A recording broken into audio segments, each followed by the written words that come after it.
जी बिल्कुल, district city ईदगाह police के motorcycle गश्त पर मामूर जवानों का डकैतों से दौरान पेट्रोलिंग आमना सामना।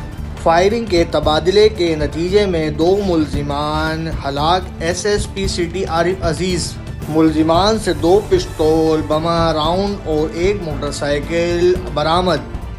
एक मुल्जिम की शनाख्त बाबर के नाम से हुई, ताहाल दूसरे मुल्जिम की शनाख्त ताहाल ना हो सकी।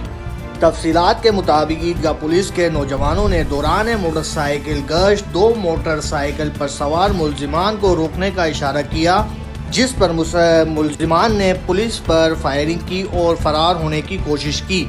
पुलिस ने बाद मुल्जिमान के ताक़ुब और फायरिंग के दोनों मुल्जिमान को शदीद ज़ख्मी हालत में पकड़ा। ताहम दोनों मुल्जिमान ज़ख्मों की ताब ना लाते हुए मौके पर ही हलाक हो गए थे। मुल्जिमान से बरामद मोटरसाइकिल का मालिक मुख्तलिफ थाने जात के 4 से 5 डकैती के मुकदमात में गिरफ्तार हो चुका है।